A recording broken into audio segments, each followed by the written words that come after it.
হরে কৃষ্ণ। আজকে আমরা পাঠ করব উগ্রসেনের রাজ্য অভিষেক। সুপকন কংসাসুর জীবন ত্যাজিল, কংসের রমণি দুই শ্রবণে শুনিল। বস্তি প্রাপ্তি নাম জরা সন্ধ্যের নন্দিনী, সভাস্থলে এলো বেগে যেন পাগলিনী। অঙ্গের অম্বর নাহি পারে সম্বরিতে, হারা তো কি হলো বলি পড়িল ভূমিতে। বস্তি দুই পদ ধরি করেন কন্দন, প্রাপ্তি কপালেতে হানে করের কঙ্কন। ছিড়িয়া ফেলে গলার গজমতি হার, বিধবা হইয়া শোকে করে আহাকার।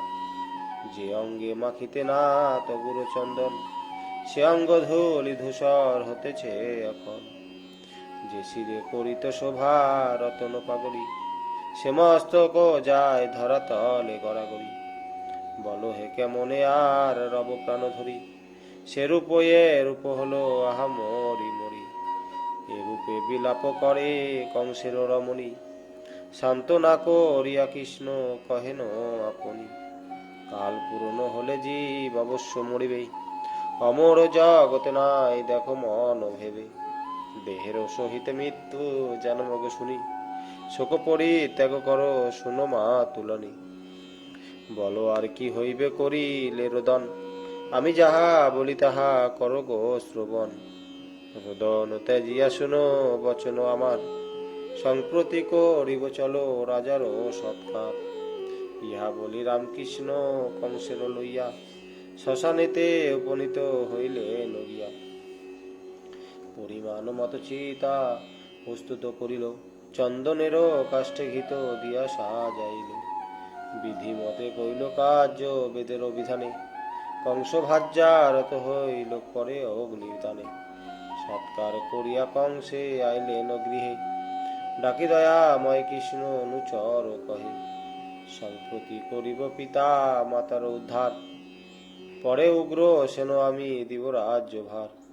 বলরাম কৃষ্ণপতি কহেন কাতরে, কি বলে দেখাবো মুখ দেব কি গোচরে। কারাগারে বাধায় আছে জনক জননী, শুনি শোকে ফাটে বুক রে গুণমণি। শুনো কৃষ্ণ রাম অঙ্গে জানো ধীরে ধীরে, উপনীত দুইজন হন কারাগারে। কারাগারে গিয়া কৃষ্ণ কমল নয়ন, ভাবে কেমন দেখায় মায়ে বদন। বসুদেবে কহেছেন দেবকী দুঃখিনী, আজি দুঃখ দূরে যাবে এলো নীলমণি। শুনো না তো আমাদেরও দুঃখ দূরে গেল, এতদিনে রামকৃষ্ণ মথুরায় এলো। বাম অঙ্গে নৃত্য করে শুনো সমাচার, বন্ধন মোচন আজি হবে সব আকার। বসুদেব কন প্রিয়ে সত্য বটে বাণী, রামকৃষ্ণ কি করিবে কিছুই না জানি। আসিয়াছে মধুপুরে সখানন্দ শনে, কংসের বোধিল তাহা শুনেছি শ্রবণে। যদি পুনর্বার রাম কৃষ্ণ ভাবে মনে, কংসের বোধিনু পুনঃ যাব বৃন্দাবনে। কংস ভয়ে মা বাপেরও করেছি উদ্ধার, হেতানার হিমব্রজে যাব পুনর্বার।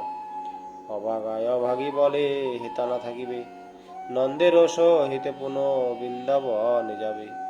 তবে আমাদেরও বলো কি হবে উপায়, চির দুঃখে রব যে হে তোমায় আমায়।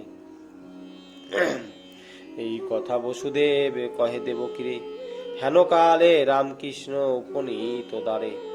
কোথা গো জননী বলি শ্রীহরি ডাকিল, শুনিয়া দেবকী দেবী কান্দিয়া উঠিল। আয় আয় রামকৃষ্ণ এলি রে এখানে, জননী জনক বলি পড়িয়াছ মনে। কৃষ্ণ রে মায়ের দশা দেখো রে নয়নে, বেঁচে আছি মাত্র কৃষ্ণ নাম উচ্চারণে। বসুদেব সজল নয়নে কনবাণী, আমি অভাজন অতি শুনো নীলমণি। পূর্ব জনমেতে কত করেছিনু পাপ, সেই হেতু এ জনমে এত মনস্তাপ। আমারও জন্ম বাছা গেল কারাগারে, কংস ধ্বংস কইল মোর 6টি কুমারে। শেষেতে পাইয়া বাছা তোমা হেন ধনে, পালন না করি রাখি এনু বৃন্দাবনে। দেবকী বলেন কৃষ্ণ শোনো মোর বাণী, কত পুণ্য করেছিল নন্দের গৃহিণী। ওসবিয়া তোমা ধনে রেখে এনো দূরে, মম সম অভাগিনী কে আছে সংসারে।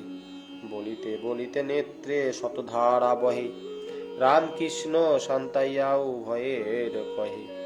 দুইজনে প্রণামিল জননী জনকে, সজল নয়ন কৃষ্ণ কহিছেন শোকে। শুনো গো জননী আমি করি নিবেদন, তোমাদেরও দোষ নাই আমি অভাজন। পুত্রের পালন যদি না পালে না করে জননী, তাহাতে নাহিক দোষ বেদেরও এ বাণী। পুত্র যদি নাহি সেবে জননী জনকে, সে জন গমন করে দুস্তর নরকে। জনক জননী বৃদ্ধ নারী পতিব্রতা, ব্রাহ্মণয় অতিথি শিশু না পালে সর্বথা। যে জন এ কয় জনে না করে পালন, তাহাদেরও জানো মাগো বাঁচিয়া মরণ।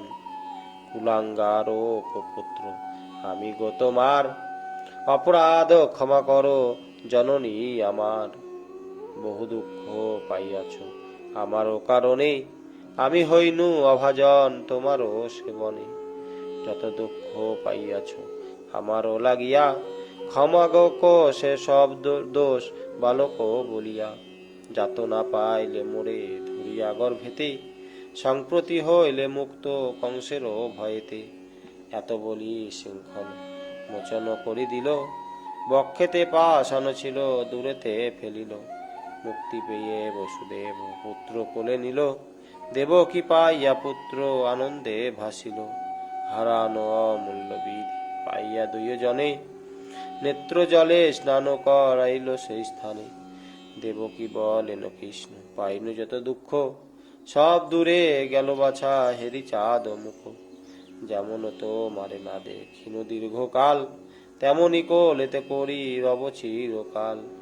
ক্ষীর সর নবনীত দিব চাঁদ মুখে, ভোজন করিবে তুমি দেখিব রে সুখে। দেবকীর বাক্য শুনি কহেন শ্রীহরি, তাই হবে শুনো মাগো নিবেদন করি।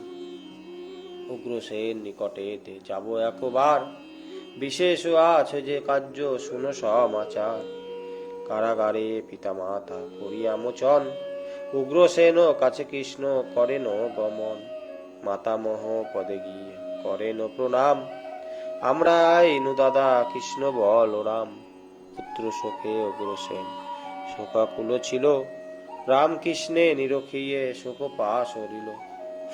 নিকটে বসানো উগ্রসেন যত্ন করি, বসিয়া বিনয় বাক্যে বলেন শ্রীহরি। শুনো মাতা মহয়াক আমারও বচন, তুমি রাজা হয়ে করো প্রজারও পালন। তোমাদেরও রাজ্য হয় এই মধুপুরে, অন্যজনে নাই পাবে আমারও বিচারে। তুমি রাজ ও সিংহাসনে করো আরোহণ, কৃষ্ণ বাক্য শুনি পড়ে উগ্রসেন কন। তোমরা থাকিতে রাজ্য না শোভে আমারে, বলরাম রাজা হোক এই মধুপুরে। উগ্রসেন বাক্য শুনি পুনঃ কন হরি, শুনো মাতা মহ আমি নিবেদন করি। আমরা কেমন করি এই বনিপতি, যদুকে দিলেন সাপ আপনি যজাতি। যদু বংশে নাহি রাজা শুনো গো বচন, কেমনে করিব আমি সে বাক্য লঙ্ঘন। তুমি রাজা হইয়া বসিবে সিংহাসনে, যুবরাজ হয়ে রক্ষা করিব দুজনে। দেবরাজ ইন্দ্র যদি তব শত্রু হয়, আমাদেরও বিদ্যমানে নাই কোন ভয়।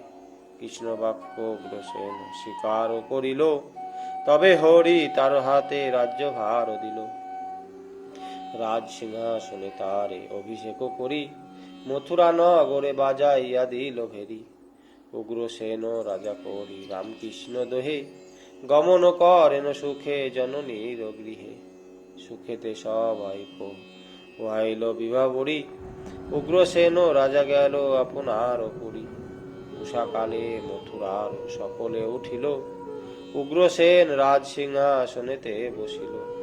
রামকৃষ্ণ মথুরায় রহে দুইজনে, রজনীপ হালনন্দ শ্রীদুর্গা শরণে।